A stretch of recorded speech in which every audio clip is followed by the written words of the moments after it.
Troll in the Dungeon! Welcome to another episode of Troll in the Dungeon. I am Steven Gasinski, and Troll in the Dungeon. As you notice, I am not alone! Unfortunately, I am not alone in my dungeon now. I have a cellmate. Another troll. Okay, sorry. As you notice, Beth Gasinski, actually formerly Beth Klosterman, who has been on a couple of our videos before, has decided to grace us with her presence once again.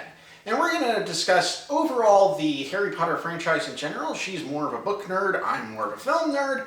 So we're going to talk about those, and I'm going to ask her some questions as a film aficionado, and I'll answer them along the way as well. But I have a couple of questions for her since she's a book aficionado, and see what were some of her thoughts on the overall franchise. You've watched the videos, you know what I had to say.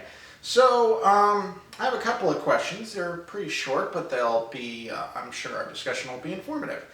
So, what are some things that were in the books you wish were translated into the movies?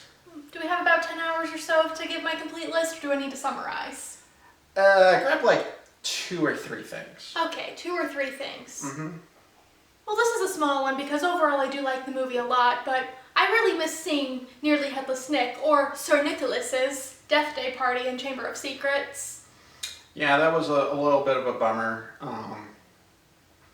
Any others? Yeah. And then in Goblet of Fire, there was just a lot missing, and again, it's one of my favorite adaptations of the series, but where's the Society for the Promotion of Elfish Welfare, also known as SPEW, that Ron and Harry do not care for, but Hermione keeps trying to get them to promote it. And Ron at one point says, "I'll sponsor you to shut up about SPEW." That's also a very good one. And there's some side stuff in that brings in the character of Dobby. Yes, and of course the house elf who we never see in the movies, Winky, who previously belonged to Mr. Crouch, but then goes to work at Hogwarts with Dobby, which we never learn about that either in the movies, so what the heck's going on? Yeah, Dobby kind of gets shortchanged, and we don't get as much of Creature either, and both of them become pretty active in that, which is kind of neat. Okay, one character I'm a little bummed that we didn't get to see is Peeves. Would you say you're peeved about that? Nice. Don't make me waste this coffee on you. Apparently they had an actor cast as him, and they had him record some stuff, but he pretty much ended up on the cutting room floor, and the actor was a little perturbed.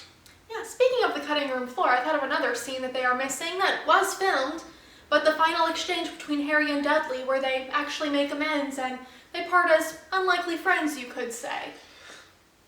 Yeah, that was a bit of a bummer, and frankly, apparently it was a perturbing thing for the makeup and costuming department as well, because the actor who played Dudley had lost so much weight, so they basically worked on putting him in a fat suit and makeup, and just so he could look like he should. Mm-hmm. And all for nothing. All for nothing. And they all had for long shots, and they worked so hard to make sure that he would be, look good for close-ups on the camera, and it was basically a long shot, and that was a little, that was a major bummer. Very major bummer.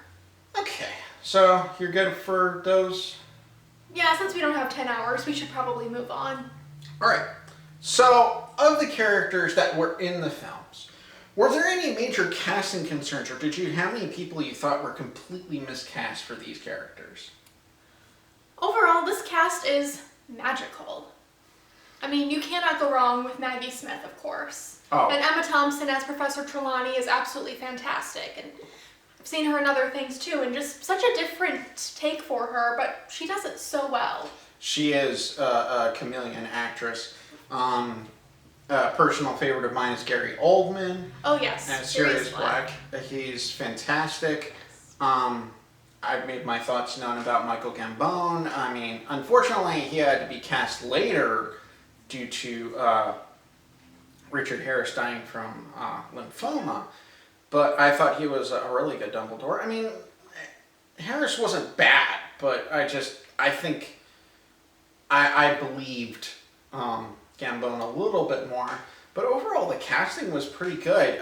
There weren't too many recasts in the franchise either, which is incredible considering it's 7 films. That's close to 10 years. 8 films.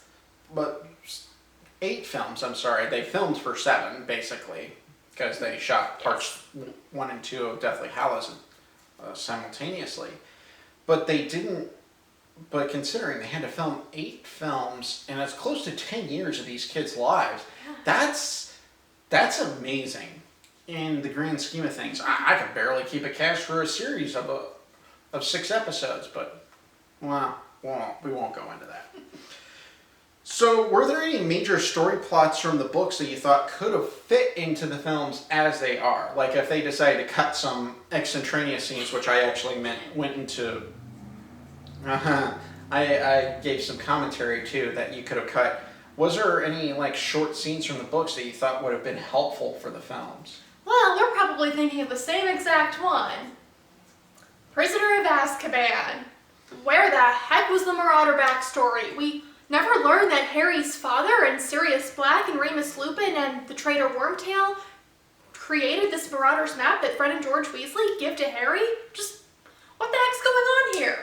Yeah, they actually never mention who Moony, Padfoot, and Prongs are. Although later, Harry uses Sirius's code name in Order of the Phoenix, Padfoot. He does.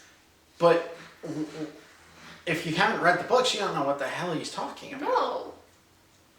So it's kind of strange. But yeah, that would have been that would have been helpful. And again, another thing is Order of the Phoenix. They leave out so much that happened in the book. You never learn that Ron and Hermione become prefects, which is kind of a big moment for Harry as he's feeling very much like a third wheeler, jealous of his friends when he's the boy who lived. There's a lot of stuff, and also almost all the Quidditch stuff was left out. Weasley is our king. Yeah. There was so much of the Quidditch stuff left out. We only get to see it briefly in the other films, but whereas it was like a main event for the first 2, but they pretty much kicked it to the curb in the rest of the films, which was very sad, honestly. Any other plot points? Well, Half-Blood Prince, but that's a whole other story. That's a whole other movie. Check out the review. It's fun, because I get to go insane. But in the Half-Blood Prince book, we learn so much of Tom Marvolo Riddle, aka Voldemort's backstory, and how he created the Horcruxes too, that is just really, really trimmed down in the movie. You don't see him as a teenager, you don't see him finding the locket and the cup for the first time, and all of that is in the book. Okay, so what was the best film that was adapted? Ooh. Well, my favorite film of them all is Goblet of Fire. It is not the greatest of adaptations, though. So, as from an adaptation perspective, Deathly Hallows Part 1. I'd agree with Deathly Hallows Part 1. Goblet of Fire is just a damn good film. It is a very damn good film. I'm sad that Mike Newell didn't come back to direct more, because he could have probably saved us from the catastrophe that was Half-Blood Prince! Okay, sorry. I would have loved to see his take on Order of the Phoenix, too. Ooh, that would have been good. Yes. Okay, what's the worst film adapted? Half-Blood Prince.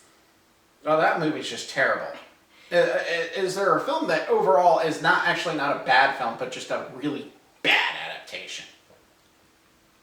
I would say Order of the Phoenix. It's an entertaining little movie, but when you compare it to the books, you just realize, oh, they leave so much out, and then they make some changes that I am not the most thrilled with. Like, why is Neville always taking care of Dobby's tasks, like finding the Room of Requirement, and why is it Cho Chang and not Marietta Edgecombe who betrays Dumbledore's army?